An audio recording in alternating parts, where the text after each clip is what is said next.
शांताकारं भुजगशयनं पद्मनाभं सुरेशं विश्वाधारं गगनसदृशं मेघवर्णं शुभांगं लक्ष्मीकान्तं कमलनयनं योगभिर्ध्यानगम्यं वंदे विष्णु भवभयहरं सर्वलोकैकनाथं सर्वलोकैकनाथं।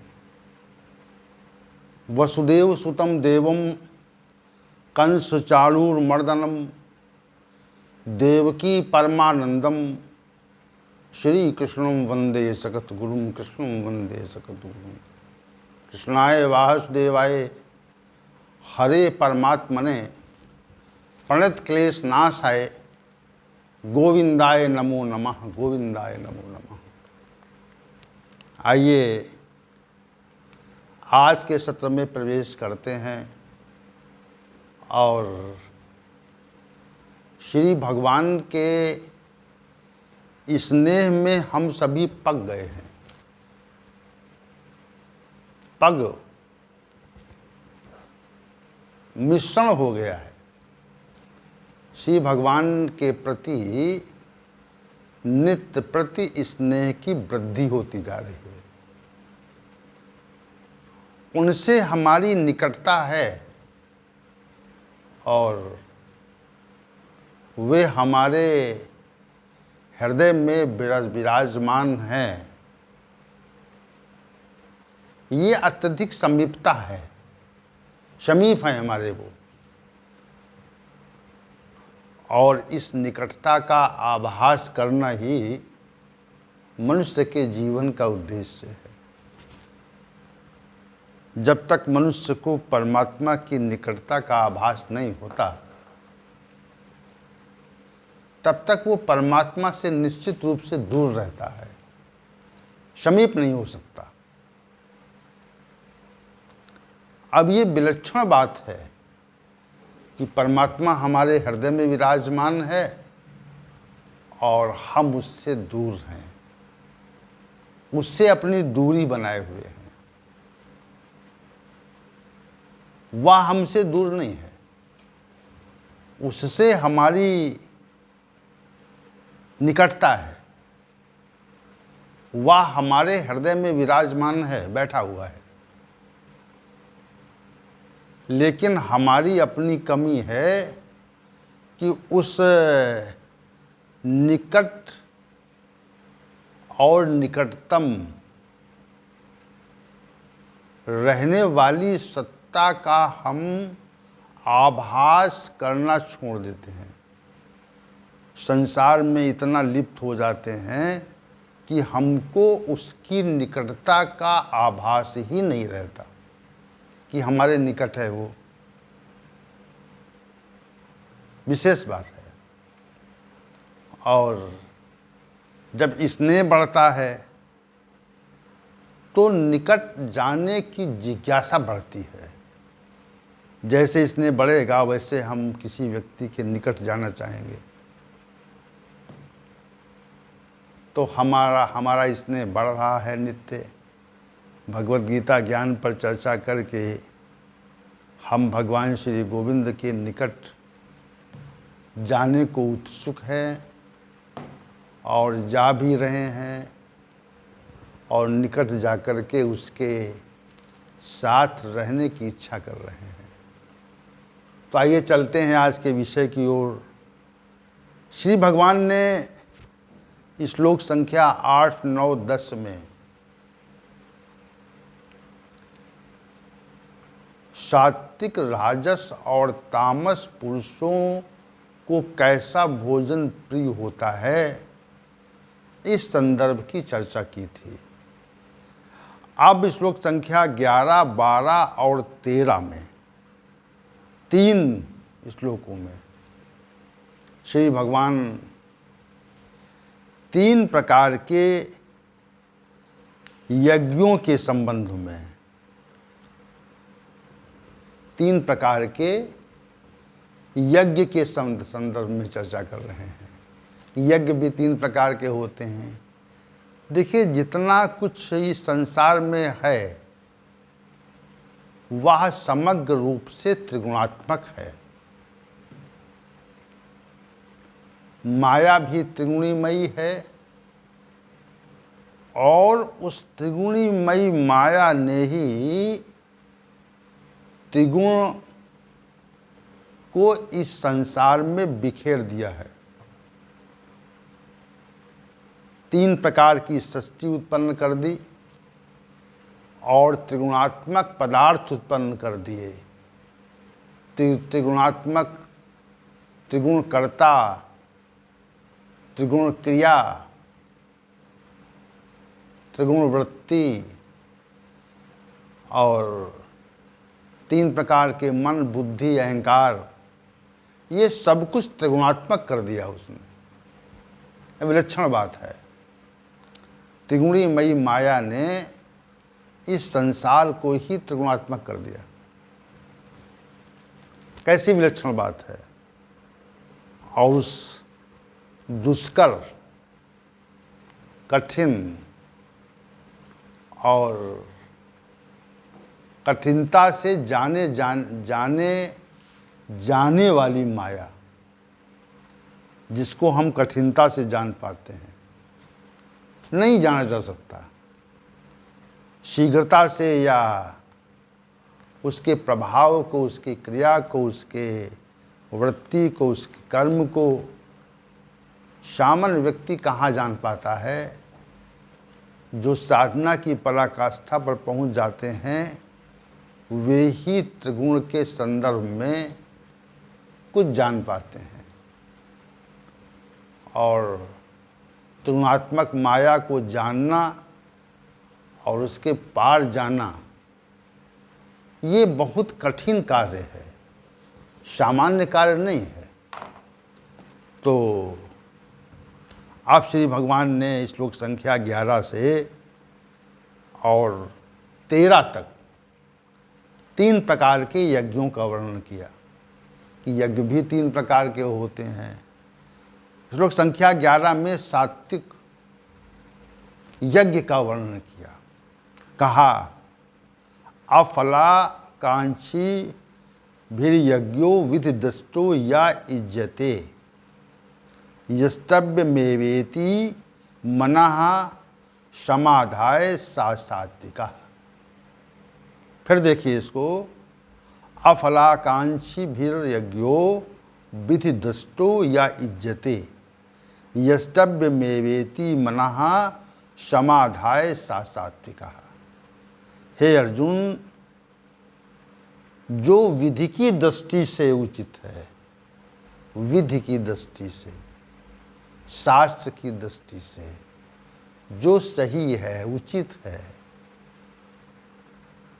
यज्ञ का संपादन करना हमारा कर्तव्य है, मनुष्य का कर्तव्य है। ऐसे मन को समाधान करके और फल की आकांक्षा का परित्याग करके जो यज्ञ संपन्न किया जाता है वह यज्ञ सात्विक है। तो सात्विक यज्ञ के संबंध में, उसके स्वरूप के संबंध में इस श्लोक में विशद चर्चा है। पहली बात जो सात्विक यज्ञ की है वह शास्त्र विधि से नियत होने की है, विधि दृष्टा।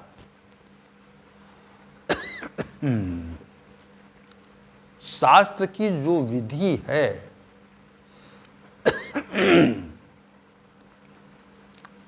वह वास्तविक रूप से सर्वप्रथम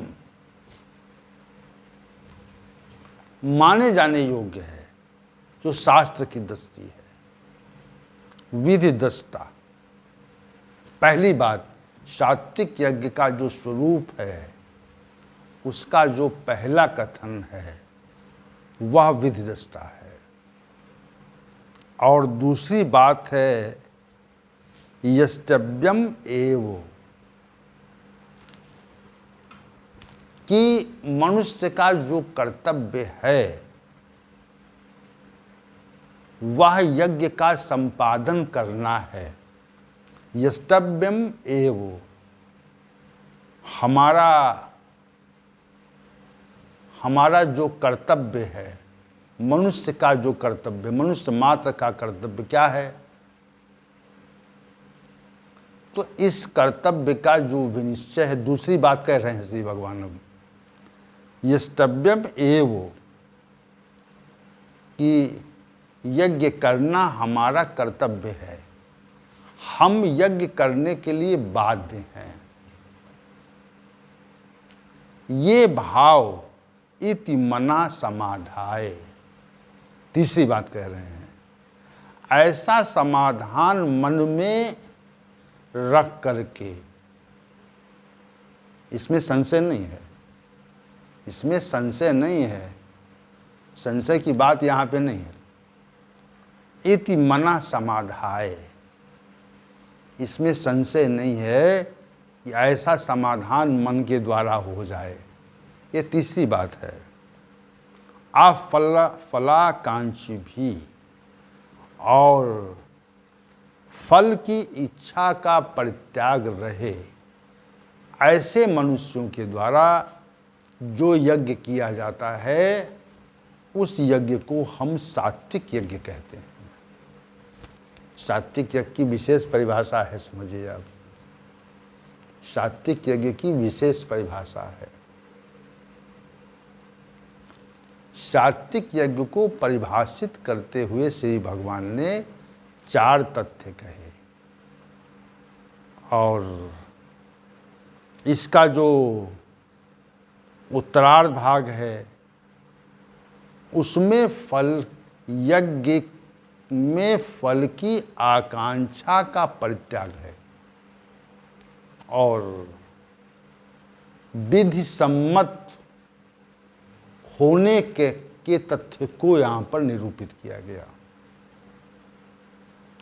इसके उत्तरार्ध भाग में यस्तव्यम मेवेति, यस्तव्यम मेवेति कर्तव्य है, ऐसा मन में मना समाधाय, ऐसा मन में समाधान होना चाहिए। तो यह जो सात्विक यज्ञ का स्वरूप है, ये स्वरूप के लिए 4 बातें श्री भगवान ने यहाँ पे कही हैं। पहली जो बात है उसमें अफलाकांक्षी वीर्यज्ञो,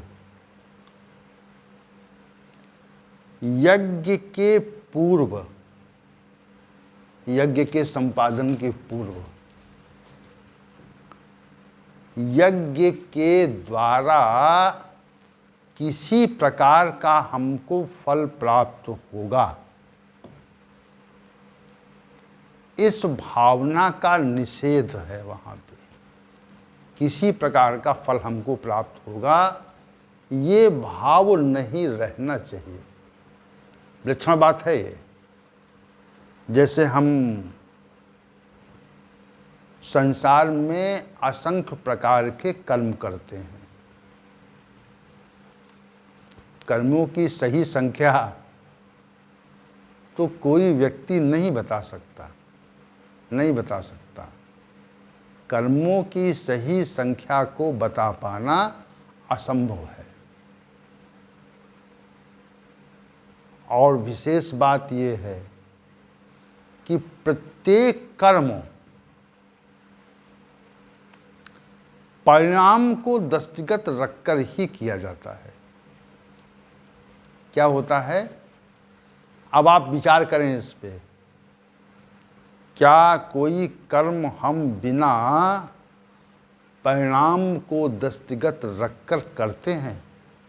विशेष बात, परिणाम को दृष्टिगत रख करके न रख करके क्या किसी कर्म का संपादन हमारे द्वारा किया जाता है कि परिणाम हमें? तो संभवतः ऐसा कोई व्यक्ति आपको नहीं मिलेगा कि जो कर्म करने के पूर्व परिणाम पे दृष्टि न रखता हो। यद्यप परिणाम, कर्म का परिणाम तो मिलने मिलना है। देखिए विशेष बात है यहाँ पे, विलक्षण बात है कि हमको प्रत्येक कर्म का परिणाम मिलना है। कर्म की स्वतंत्रता और परिणाम की बाध्यता। हम जो कर्म करते हैं उस कर्म को करने के लिए हम स्वतंत्र हैं। हम चाहें अच्छा कर्म करें, विधि संगत करें, चाहें विधि के प्रतिकूल करें, कैसा भी कर्म करें हम, तो कैसा भी कर्म हम कर सकते हैं। इस तथ्य को परमात्मा ने, हम इस तथ्य के लिए परमात्मा ने हमको स्वतंत्र कर दिया कि जो चाहे सो करें आप। लेकिन हम जो चाहें वह करेंगे, इसके लिए हमारी स्वतंत्रता है। लेकिन हम जो करेंगे उसका हमको निश्चित परिणाम प्राप्त होगा, इसकी बाध्यता है। स्वतंत्रता और बाध्यता को जरा देखें आप, दृष्टि करें इस पे। कर्म स्वतंत्रता, कर्म स्वातंत्र और फल का बंधन। फल का बंधन न होता आदि, परिणाम का बंधन न होता, तो मनुष्य संभवतः ऐसे कर्म करने लगता जो अत्यंत निकृष्ट कोटि के हैं। देखिए, फल की बाध्यता होते हुए भी मनुष्य ऐसे कर्म करता है जिनका परिणाम बहुत विकृत होता है, जिनका परिणाम घोर दुख, शोक, रोग और आधा पतन होता है। उस तरह के कर्म भी मनुष्य करता है क्योंकि उसको कर्म की स्वतंत्रता प्राप्त है। कर्मों की स्वतंत्रता उसको प्राप्त है, इसलिए इस प्रकार के कर्म करता है। कर्म स्वतंत्र है वो, लेकिन परिणाम स्वतंत्र नहीं है। परिणाम में बाध्यता है। अब प्रत्येक कर्म के करे संपादन के पूर्व उसके परिणाम पर हम अवश्य विचार करते हैं, फल पर विचार करते हैं। परिणाम पर विचार करने का अभिप्राय है कि हम उसके फल पर विचार करते हैं। तो श्री भगवान यहाँ पर ये कह रहे हैं कि यज्ञ किया जाए और उसके परिणाम पर विचार न हो, तो ये विलक्षण बात है कि हम कोई यज्ञ करें और ये सोचें कि यज्ञ जो है वह हमको कोई परिणाम इससे नहीं चाहिए, नहीं मिलेगा। तो क्या ये संभव है? क्या ये ऐसा तथ्य संभव है कि हम कर्म करें, यज्ञ करें और परिणाम की इच्छा हमारे अंदर न हो? ये कोई सामान्य बात नहीं है जो श्री भगवान कह रहे हैं। ये कोई सामान्य बात नहीं है। श्री भगवान विलक्षण बात कह रहे हैं यहाँ पे कि यज्ञ हो, यज्ञ का संपादन हो, लेकिन अफलाकांक्षी भी यज्ञो, लेकिन उसके परिणाम पे विचार न हो। उसके परिणाम पर हम विचार न करें। तो सामान्य रूप से तो इस प्रकार की स्थिति हमको प्रतीत नहीं होती, हमको प्रतीत नहीं होती। विलक्षण स्थिति है, ये स्थिति विलक्षण है, अप्रत्याशित है, आश्चर्यजनक है, कल्पनातीत है। क्या क्या शब्द कहें इसके लिए हम कि यज्ञ हो, यज्ञ के लिए सामग्री एकत्र की जाए, यज्ञ के काल का निर्धारण हो, यज्ञ के संपादन करने वाले यज्ञाचार्यों का को बुलाया जाए और फिर यज्ञ की सामग्री को इस योग्य बनाया जाए कि उनका हवन हो सके और फिर अग्नि की व्यवस्था की जाए और फिर उसमें जो मंत्र होते हैं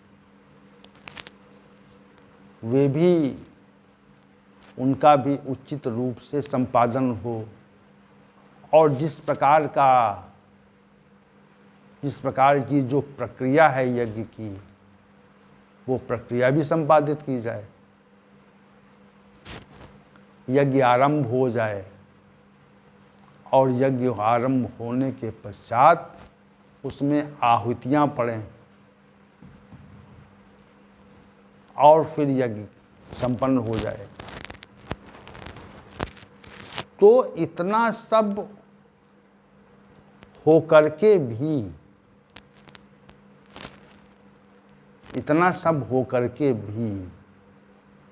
हम उसके परिणाम के संबंध में विचार न करें, उसके परिणाम के संबंध में हम विचार न करें,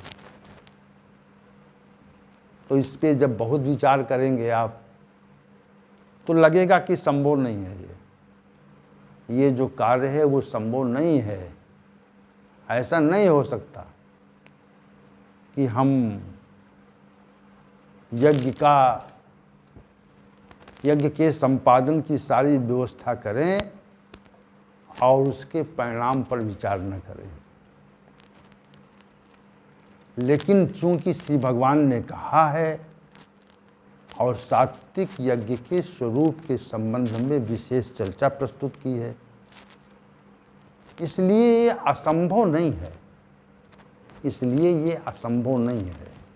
जैसे परमात्मा का जो साक्षात्कार है वह असंभव नहीं है, कठिन है, कठिन से कठिनतम है, परंतु उसको असंभव नहीं कर सकते हैं आप, संभव है, ये तथ्य कहा जाता है। परमात्मा के साक्षात्कार के संबंध में ये तथ्य कहा जाता है कि परमात्मा का साक्षात्कार संभव है। जैसा शास्त्रों में साक्षात्कार की प्रक्रिया का उल्लेख है, उसके अनुसार आचरण करने से हमको परमात्मा का साक्षात्कार निश्चित रूप से होता है। कठिनतम कार्य भी संभव हो सकता है, कठिनतम जो कार्य है वह संभव हो सकता है। अब यहाँ पर जो श्री भगवान ने कहा कि यज्ञ के संपादन के पूर्व, यज्ञ के संपादन के पूर्व मन में उसके परिणाम की आकांक्षा न उत्पन्न हो जाए। उत्पन्न हो गई तो यज्ञ जो है वो सात्विक यज्ञ नहीं बचा, सात्विक यज्ञ नहीं बचा, हो गई तो ये जो विशद विचार है, जो विशद विचार श्री भगवान ने प्रस्तुत किया यहाँ पे, ये विशेष विचार है। हम क्या उस स्तर तक पहुँचे हैं जहाँ पर जाकर के फल की आकांक्षा का परित्याग होता है? फल की आकांक्षा के परित्याग की स्थिति तक क्या हम पहुँच पाए हैं या नहीं पहुँचे? तो जब अपने को आप टटोलेंगे तो यही पाएंगे कि अभी हम उस स्थिति तक नहीं पहुँचे हैं। हमारे मन में फल की आकांक्षा के भाव निश्चित रूप से अभी हैं, बने हुए हैं, वे समाप्त नहीं हो रहे। तो जब समाप्त नहीं हो रहे हैं, फल की आकांक्षा के भाव समाप्त नहीं हो रहे हैं, इसका मतलब हमारे द्वारा जो क्रियाएं की जा रही हैं वे सात्विक नहीं हैं, सात्विक क्रियाएं नहीं हैं। क्योंकि कर्तव्य, मनुष्य के कर्तव्य को भी यज्ञ कहा जाता है, और एक यज्ञ जो होता है जो शास्त्रीय और वैदिक रीति से किया जाता है उसको यज्ञ कहते हैं, जिसमें आहुति दी जाती है, अग्नि की व्यवस्था होती है और उसमें जो वस्तुएं लगती हैं उनकी व्यवस्था होती है। ये संपूर्ण व्यवस्था उसमें करनी पड़ती है आपको। तो व्यवस्था संपूर्ण हम करें, जैसे हम कोई जप कर रहे हैं, कोई पूजा कर रहे हैं, कोई पाठ कर रहे हैं, लोगों का भला कर रहे हैं, किसी प्रकार का भी यज्ञ कर रहे हैं, लेकिन इस किसी प्रकार के यज्ञ में हमारे अंदर फल की आकांक्षा न रहे, क्या ऐसा संभव है? इस पर विचार करें आप। अगर अभी हम वहाँ तक नहीं पहुँचे हैं, अगर हमारी स्थिति वैसी अगर नहीं है,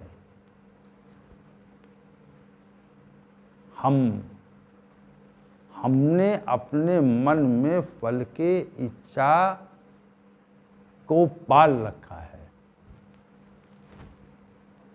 तो निश्चित रूप से श्री भगवान कहते हैं कि वह जो हमारा यज्ञ है, जो हम नित्य प्रति करते हैं, उस यज्ञ को हम सात्विक नहीं कह सकते। उस यज्ञ क्योंकि उसमें फल की आकांक्षा है, फल की आकांक्षा वहाँ पर है। तो जब तक फल की आकांक्षा है तब तक हम उस यज्ञ को, उस कर्तव्य कर्म को सात्विक कर्तव्य कर्म या यज्ञ नहीं कह सकते। ये इसका अभिप्राय है जो श्री भगवान ने यहाँ पर स्पष्ट रूप से अफलाकांक्षी वीर्यज्ञों कह के प्रकट किया है। तो अब टटोलें अपने आप को और देखें कि क्या हम उस स्थिति तक पहुँचे हैं या नहीं पहुँचे हैं। देखिए, श्री भगवान का जो कथन है वह सत्य है, इसमें कोई दो मत नहीं है, एक ही मत है। तो अब चूंकि यहाँ पे सात्विक यज्ञ की व्याख्या हो रही है, तो सात्विक यज्ञ की व्याख्या में पहला जो सोपान है वह अफलाकांक्षी वीर्यज्ञों का ही है, और इसी पे आज की चर्चा केंद्रित थी। तो कल की चर्चा में इस श्लोक के हम शेष भाग पर विचार करेंगे। आज के सत्र का समापन और कल के सत्र के लिए सभी का आमंत्रण।